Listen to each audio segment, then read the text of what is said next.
Welcome to Global PR Talk Show, initiated by Rabdi Meher National NGO, and today's guest is Ehtisham Hussain Khan from Dubai. And I'm your host Mohammed Shahbaz Alam. पहले मैं एहतिशाम के बारे में कुछ बता दूं, इनकी success story. इन्होंने सेल्स एग्जीक्यूटिव की पोस्ट से करियर शुरू किया था न्यू दिल्ली में, और आज ये दुबई में एज ए सेल्स डायरेक्टर काम कर रहे हैं। इनकी सक्सेस स्टोरी के बीच की जो हालात है कि इन्होंने कैसे सक्सेस लिया है, ये बीच जब इन्होंने सेल्स एग्जीक्यूटिव के तौर पे जब करियर शुरू किया था यहाँ मेडिकल लेब के तौर पे, तो फिर इन्होंने प्रमोशंस लिया और ये मैनेजर बने। और मैनेजर बनने के बाद में ये एमबीए करने के लिए इंग्लैंड गए, और वहाँ से इन्होंने इंडस्ट्रियल मार्केटिंग में एमबीए किया कंप्लीट। वापस आए, फिर इंडिया में न्यू दिल्ली में हॉस्पिटल इंडस्ट्री ज्वाइन किया। इनका जब दिल नहीं लगा तो फिर वापस दुबई गए, और दुबई में इन्होंने अपना करियर फिर से एग्जीक्यूटिव से शुरू किया, और आज यहाँ पे सेल्स डायरेक्टर के पोस्ट पे हैं, और ये पोस्ट विद इन 3 इयर्स में इन्होंने अचीव किया है। अब हम इनकी ज़बानी इनसे ही पूछते हैं कि एहतिशाम, आप एक दिल्ली के रहने वाले हो और आपने दुबई में जाकर के एज ए सेल्स डायरेक्टर के पोस्ट पे काम कर रहे हो, अपने सक्सेस स्टोरी के बारे में और अपने बारे में प्लीज़ बताएं। Thank you very much Shahbaz to invite me your global PR talk show. मेरी सक्सेस स्टोरी के पीछे 2-3 चीज़ें हैं जो मैं शुरू से करता हुआ आ रहा हूँ। पहली कि मैंने किसी भी काम को जो है बहुत डेडिकेशन के साथ किया। हार्ड वर्क जो है, कभी हार्ड वर्क में कमी रहने नहीं दी, डेडिकेशन 100% दिया और अपना गोल सेट किया मैंने शुरू से ही। जब मैंने कॉलेज किया तो उसके बाद मैं दिल्ली आया।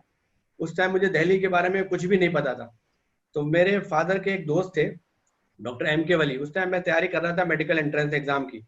तो उन्होंने मुझसे कहा, यार ये प्रोफेशन फार्मास्यूटिकल इज बेटर है, क्योंकि I am come down here for the by chance, choice से नहीं आया मैं यहाँ पे। तो मैंने कहा कैसे बेहतर है? कहने लगे यार 9 से 1 बजे तक काम होता है, 1 बजे के बाद तुम अपनी पढ़ाई करना। तो मैंने कहा चलो ठीक है। Next day he called me के there is one pharmaceutical company, his national manager in Daryaganj, you can go and give your interview. मैं गया वहाँ पे, इंटरव्यू दिया। उन्होंने कहा भाई ठीक है यार, तुम देखने में तो अच्छे लग रहे हो, स्मार्ट हो, you are selected. He asking 2-3 questions and he select me. And after that he told me you can go and meet tomorrow by the zonal sales manager Mr. Jain. तो मिस्टर जैन ने मुझे कहा कि भाई 6 दिन के बाद आपको जाना है राजकोट ट्रेनिंग के लिए। ये जब की बात है जब अर्थक्वेक आया था, आपको शायद याद हो, राजकोट में। बहुत पुराना इंसान है। तो मैं गया, उनके बाद उन्होंने मुझे एक विजुलेट दी। मैंने फर्स्ट टाइम विजुलेट देखी थी। बोले आप लोग को 6 दिन के बाद जो है जाना है ट्रेनिंग के लिए, बट मैं चाहता हूं कि 6 दिन आप लोग मार्केट में जाएं और मार्केट का फीडबैक लें कंपनी के बारे में। जी। विजुलेट ली, पहुंच गए मार्केट में। अब जब मार्केट में पहुंचे तो वहां पे देखा डॉक्टर्स की शॉप पे गए, वहां पे बहुत सारे पेशेंट बैठे हैं, मेडिकल रैप बैठे हैं, and I am feeling very shy. क्या बोलूं? पहली बार था। आई इमीडिएट कॉल डॉक्टर जैन। मैंने कहा सर बहुत शर्म आ रही है, क्या करूं, और समझ में नहीं आ रहा क्या बोलूं। कहने लगे एक काम करो, वापस घर जाओ, मिरर के सामने खड़े हो, इसको मगअप करो, फिर जाओ। फिर पहुंचा मैं वहां पे। मगअप करने के बाद वहां पे देखा तो 3 मेडिकल रैप पहले से बैठे हुए, पेशेंट भी बैठे हुए। समझ में नहीं आया क्या बोलूं। मैं सबको टर्न देता जा रहा हूँ, पहले आप जाओ, पहले आप जाओ, पहले आप जाओ। डॉक्टर साहब बैठे हुए ये नजारा देख रहे थे। खत्म होने के बाद मुझे बुलाया, कहने लगे नए हो? मैंने कहा जी डॉक्टर साहब बिल्कुल नया हूँ। कहने लगे चाय पियोगे? मैंने कहा पिला दीजिए। खैर उन्होंने चाय पिलाई, मेरी विजिलेट मेरे हाथ से ली। कहने लगे क्या है ये? मैंने कहा डॉक्टर साहब एक तो विटामिन है, दूसरा जो है कफ सिरप है, तीसरा लिवर टैबलेट है।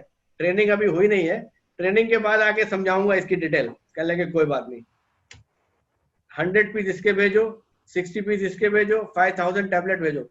ये मेरी लाइफ का जो पहला एक्सपीरियंस था, ये जबरदस्त था। उन्होंने मुझे ऐसा बूस्ट दिया, उसके बाद मैं नहीं रुका। 6 दिन के अंदर मैंने 80,000 रुपए की पीओबी की ट्रेनिंग में जाने से पहले। Excellent, without training. मेरा पहला एक्सपीरियंस था।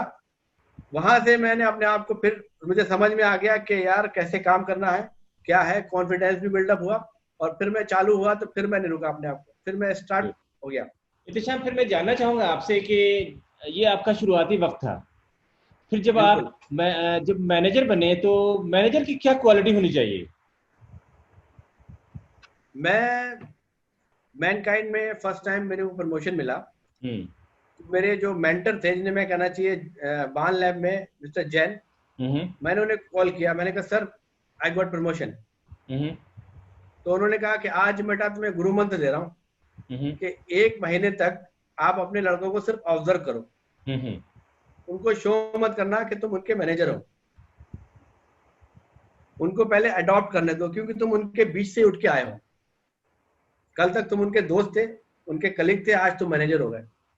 तो मैंने ये इस चीज को फॉलो किया और it will work after 1 month, because when I work with someone, मुझे पता चल गया मेरा कौन सा लड़का क्या काम कर रहा है, उसकी कमियां मेरे हाथ में आई, तो मेरा कंट्रोल बढ़ता गया। After 1 month I get control on my team. Very good, very तो गुड। ये मेरा मैनेजर बनने का एक्सपीरियंस रहा पहले, और ये गुरु मंत्र मैंने बहुत काम और आया। अपने एग्जीक्यूटिव को कैसे पकड़ते थे आप कि वो काम कर रहे हैं नहीं कर रहे हैं? मेरी एक आदत थी कि मैं हर चीज को रिकॉर्ड करता हूँ।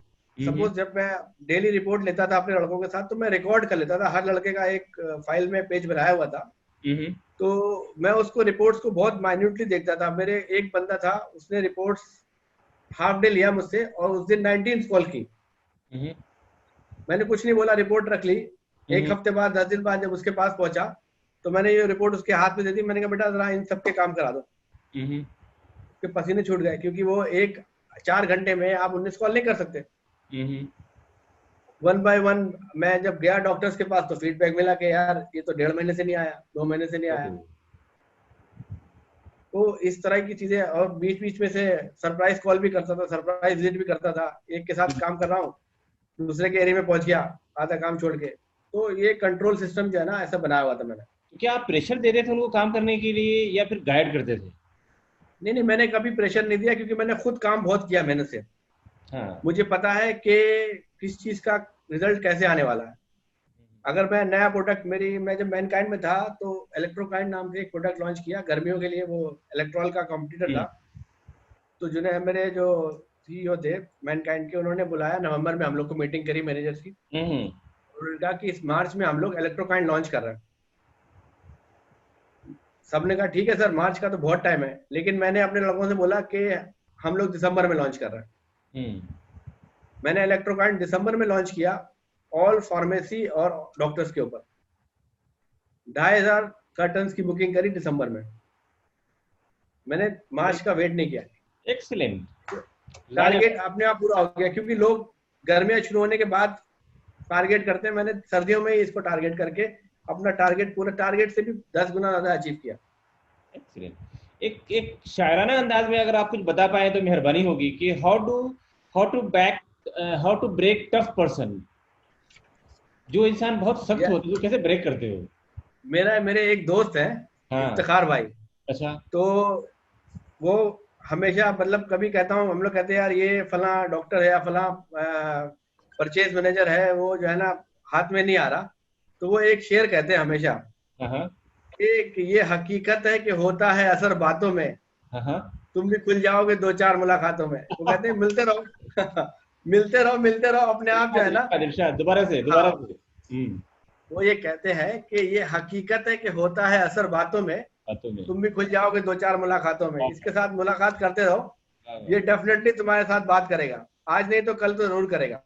Very good. एहतशाम, आपने 15 साल के अंदर अंदर आपने सेल्स एग्जीक्यूटिव से सेल्स डायरेक्टर के पोजीशन में पहुंच गए हैं, और आपने मैनकाइंड में as a area sales manager भी काम किया है, लंदन से एमबीए भी किया है, और एडवांस डायग्नोस्टिक सेंटर दुबई में आप अभी एज ए सेल्स डायरेक्टर हैं। बहुत अच्छा लग रहा है जान करके आपके बारे में और आपकी कामयाबी को सुन करके। मैं बहुत ज़्यादा खुश हो गया हूँ, खून जोश मार रहा है कि हमें बहुत ज़्यादा मेहनत करना चाहिए। मुझे कुछ बताएंगे एहतशाम अपने बारे में? आपने अभी तो लॉकडाउन में आपने फील किया होगा कि लॉकडाउन क्या होता है, लेकिन क्या ऐसा लॉकडाउन आपके पास जिंदगी में इससे पहले भी कभी आया है? यार मैं अगर अपने बारे में बताऊं तो मेरे पास कई बार लॉकडाउन आया है। अच्छा। हाँ, मतलब मैं इस सिचुएशन को कई बार फेस कर चुका हूँ। अच्छा। हाँ, अपने कैरियर के अंदर मेरे एक दोस्त है शहबाज आलम। मैं जब हर्बल कंपनी में था तो उन्होंने मुझे कहा कि आप जो है आ जाएं, क्या कहते हैं, एलोपैथिक में। तो मैंने एलोपैथिक ज्वाइन किया। तो एलोपैथिक हम लोग का एक्सपीरियंस बहुत छोटा था उस टाइम, मतलब 2 साल का 3 साल का, शहबाज का भी और मेरा भी। तो बहुत इनिशियल स्टेज थी। तो उस टाइम हम लोगों ने डिसाइड किया यार हम लोग जब सब कुछ जान चुके हैं फार्मास्यूटिकल इंडस्ट्री में, तो हम अपनी कंपनी क्यों नहीं स्टार्ट कर लेते। तो अपनी कंपनी स्टार्ट कर दी हम लोगों ने। जब अपनी कंपनी स्टार्ट करी तो बहुत अच्छी जा रही थी वो। हमने पंजाब लॉन्च किया, हमने यूपी लॉन्च किया, हमने दिल्ली लॉन्च किया, इवन ब्रेक इवन पे भी गए। लेकिन कहते हैं कि कुछ लोग ऐसे होते हैं जो आपको पीछे से खींचते हैं आपकी टांगे। तो हमारा एक पार्टनर थे, उन्होंने क्या किया, हमने उनको अथॉरिटी दी हुई थी कि चेक साइन करके जितना चाहे उतना पैसा निकाल लें वो, और अपना हमारा प्रोडक्शन देखें। तो शहबाज गए हुए थे बिहार लॉन्च करने के लिए, मैं गया होता यूपी लॉन्च करने के लिए। उन्होंने पीछे से चेक साइन किया, बैंक पूरा साफ किया और निकल गए। जब निकल गए वापस आए तो पता चला हम लोग जीरो पे आ गए। तो उस टाइम बहुत ही प्रॉब्लम का टाइम था मेरे लिए, लॉकडाउन का टाइम था। चलो कोई बात नहीं, वहां से भी हमने स्टार्ट किया। मैंने कहा कोई बात नहीं यार, फिर से स्टार्ट करते हैं, हम लोग यंग हैं, फिर से जॉब पकड़ते हैं। अब लेकिन एक साल हमने इंडस्ट्री में काम किया था as a owner, CEO of the company.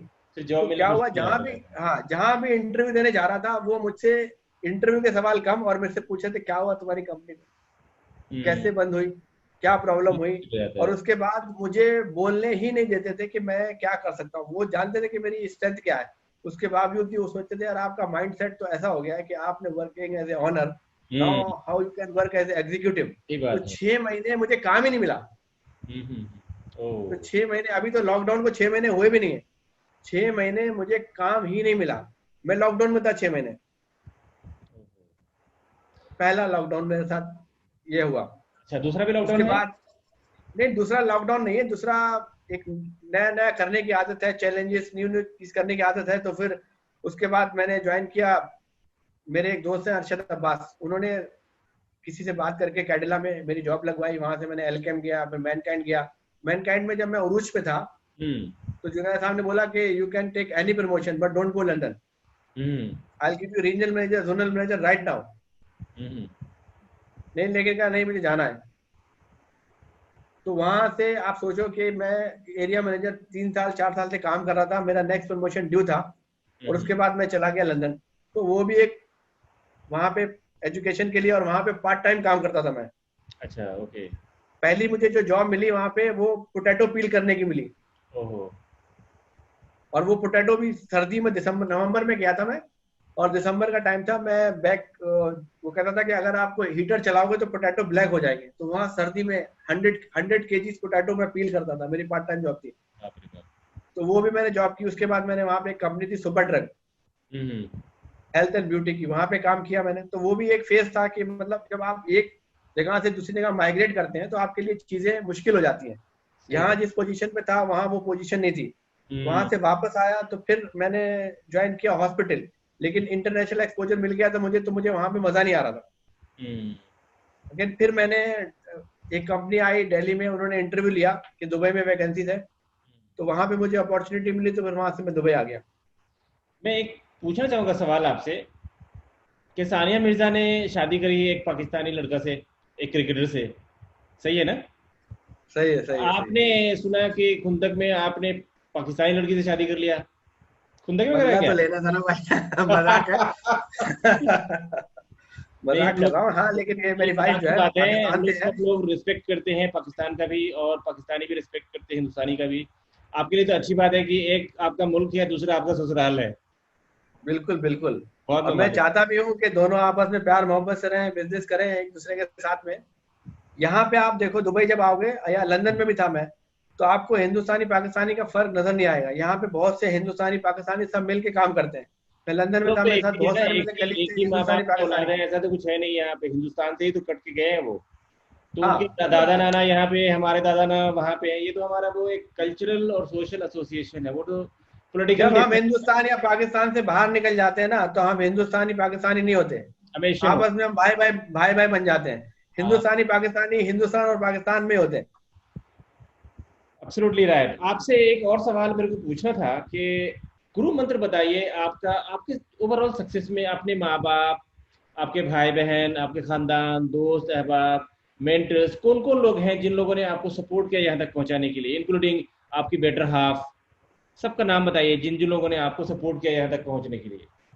देखो, दो चीजें हैं मेरे साथ साथ चली हैं। एक तो मेरा हार्ड वर्क, मेरा डेडिकेशन, और फैमिली का सपोर्ट, लोगों का सपोर्ट टाइम टाइम पे रहा, मुझे गाइडेंस मिलती रही। हाँ। मैं जब पहली कंपनी ज्वाइन की तो वहां पे मिस्टर जैन थे, उन्होंने मुझे बहुत कुछ सिखाया। हाँ। वहां से जब मैं हर्बल में था तो मुझे अच्छे दोस्त मिले, शहबाज। उन्होंने ओके। कहा कि हर्बल में स्कोप नहीं आप है। शहबाज की बात कर रहे हो जो आपका दोस्त है, या मेरे बारे में बोल रहे हो? आपके बारे में ही बोल रहा हूँ, ठीक है।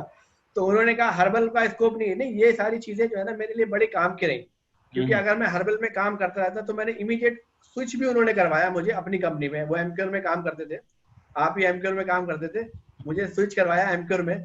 एमक्योर से फिर मैं उन्हीं के साथ मैंने अपनी कंपनी स्टार्ट की, जिब्राल्टर फार्मा। उसके बाद और भी लोग मुझे मिले, क्या कहते हैं, अब जब मैं, मेरी फैमिली ने मुझे सपोर्ट किया हर चीज के लिए, जो मैं करना चाहता था मुझे पूरी इजाजत दी। मेरी वाइफ मुझसे ये कहती है कि आप कहीं भी रहे, जंगल में भी रहे, मैं आपके साथ खुश हूँ। तो एक सपोर्ट मेरी वाइफ का भी मुझे बहुत ज्यादा है। दुबई में आया, मेरे अंकल हैं औसाफ अख्तर, तो जब मैं दुबई में जॉब लगी तो वो उन्होंने कहा बेटा आ जाओ, कोई प्रॉब्लम नहीं है, ये मैं हूँ यहाँ पे। तो उनका अभी तक सपोर्ट है, उनके घर आना जाना, मतलब हर तरीके से सपोर्ट करते हैं। तो मुझे टाइम टू टाइम काफी लोग मिले जिन्होंने मुझे गाइड किया और सपोर्ट किया। Very very good. Very very. एक इत्तेशाम, एक बहुत इंटरेस्टिंग बात शेयर करना चाह रहे हैं। आप एमक्यूर में AK खन्ना जी को तो जानते होगे, बिल्कुल जानता हूँ। Director operation. बिल्कुल बिल्कुल। अच्छा, उनको फार्मा रत्न अवार्ड में हमने 2018 में बुलाया था, इनवाइट किया था, और उनको नॉमिनेट भी किया था, और उनको हमने हम्म। लाइफ टाइम अचीवमेंट अवार्ड भी दिया। लेकिन वो एक समय था जब उन्होंने हमारे और आपके अपॉइंटमेंट लेटर पर सिग्नेचर किया था उन्होंने। बिल्कुल याद है मुझे अच्छी तरीके ठीक से। है, लेकिन एक ऐसा वक्त आया कि उनके अवार्ड के सर्टिफिकेट पे हमें सिग्नेचर करने का मौका मिला। तो ये कहना चाहता हूँ एक्सेलेंट। कि अगर इंसान मेहनत करे, हिम्मत करे, आगे बढ़े, तो वो चीज़ों को रिवर्स भी किया जा सकता है हिम्मत से। एक शेर है इकबाल का, इरशाद। कि अगर ये जो आप बात बोल रहे हैं हिम्मत करे और मेहनत करे, तो उसी के ऊपर इकबाल ने एक शेर कहा है कि अकाबी रूह जब बेदार होती है जवानों में, अकाबी रूह जब बेदार होती है जवानों में, नजर आती है उनको अपनी मंजिल आसमानों में, वाह। बदल कर रख देते हैं सहरा को गुलस्तानों में। तो हाँ। ये सिचुएशन पे जो है ना, ये शेर बहुत सूट करता है, कि जब आप डिटर्मिनेशन कर ले किसी चीज के लिए या किसी को चीज को हासिल करने के लिए सोच ले, तो वो चीज आपको मिल के रहती है। बहुत और ही। ये मेरे साथ बहुत बार हुआ है। मैंने डिसाइड किया कि मुझे दिल्ली आना है, मैं आया। मैंने डिसाइड किया कि मुझे लंदन जाना है, मैं गया। रिसोर्सेज कम थे उस टाइम, आपको अकाउंट में अपने 20 लाख 25 लाख दिखाना होते थे, आप समझ रहे हैं। मेरे पास नहीं था, लेकिन अरेंज हुआ, कोशिश करी, हुआ। वेरी तो वेरी। अगर आप एक डायरेक्शन में अपना 100% देते हैं तो वो चीज आपको खुद ब खुद जो है हासिल होती है। वो एक आपकी शाहरुख खान का, मुझे बहुत अच्छी लगती है। शाहरुख खान का एक वो है ना हेलो। मूवी के अंदर, हाँ, कि आप किसी चीज को शिद्दत से चाहो तो जो है ना पूरे कायनात आपको मिलाने की कोशिश मैंने करती है। कोशिश करती है। तो आपकी एक वो वाली बहुत बात है। अच्छी चीज ये लग रही है कि आपने एज ए सेल्स डायरेक्टर की पोस्ट पे पहुंच गए हैं आप एक ग्लोबल मार्केट में, दुबई में, और लेकिन आपके अंदर वो भी आज भी वही आजी खाकसारी इनकिसारी है। आज डाउन द लाइन अभी भी रहना चाहते हैं आप, बिल्कुल लो लो लेवल पे आकर के बातें करते हैं। आपके अंदर वो ईगो नहीं दिख रहा है जो एक इंसान के अंदर ईगो होता है। मुझे लगता है कहीं ना ईगो कहीं इंसान को ईगो को बर्बाद कर देता इमोशन से भाई। बदल दिया है, आज इमोशन ज्यादा आप लेके आए हैं। बहुत अच्छा लग रहा है आपसे बात करके। आपकी एक जो और बात बेटर मैं हाफ शेयर है, करना चाहता हूँ। आपकी बेटर आप हाफ है, एक और उनके बात बारे में शेयर करना बताएंगे चाहता आपको, हूँ। उनका क्या कंट्रीब्यूशन आपकी लाइफ में, किसका? इसमें आपके बेटर हाफ का? यार बहुत ज्यादा कंट्रीब्यूशन है मेरी वाइफ का। हम्म। क्योंकि एक सबसे बड़ा प्रॉब्लम क्या है कि हम लोग दो मुल्कों से बिलोंग करते हैं और दोनों में आपस में प्रॉब्लम है। हाँ वो हाँ। पाकिस्तान से है, मैं इंडिया से हूँ। अब हम्म। जब शादी होके वो इंडिया आई तो वीजा मिलता है खाली सिटी का, हम्म। दिल्ली का। अब अगर मुझे जाना है कानपुर किसी की शादी में या अपने होम टाउन जाना है तो पहले मिनिस्ट्री से लो परमिशन, फिर हम्म। जा सकते हैं। तो ये सारी प्रॉब्लम्स बहुत फेस की है शुरू में उसने, कि हम लोग मिनिस्ट्री के चक्कर काट रहे हैं, बार बार जा रहे हैं, लेकिन कभी कंप्लेंट नहीं की। ये एक बड़ी बात है वेरी गुड। कि कंप्लेंट नहीं की। और वो हमेशा कहती है कि कोई बात नहीं, कहीं भी रहे, जंगल में भी आप रहेंगे तो मैं खुश रहूंगी, वहां से बड़ी आपको बात जो है, करना है बहुत करें। बहुत बहुत बड़ी बात है, बहुत बड़ी बात है। और कुछ स्पेशल चीजें जो आपको याद है, कुछ बताना चाहेंगे अपने बारे में? बाकी तो ज्यादातर जो इंडिया में टाइम गुजरा वो तुम्हारे साथ ही था, ज्यादा कुछ ऐसा नहीं है। दुनिया को कुछ शेयर करना लेकिन ये चाहोगे अगर आपकी वो यादगार आपकी साफ सुथरी है तो? या, सारी साफ सुथरी यादगारें हैं। तो अपनी शेयर अ, शेयर करो, फिर दुनिया को शेयर करो ना, फिर शर्मा क्यों रहे हो? नहीं नहीं, मैं एक्चुअली में क्या है कि मैं जब दिल्ली आया तो मुझे वहां के बारे में कुछ पता था। मैं 4 महीने तक कंटिन्यूसली इंटरव्यू देता रहा।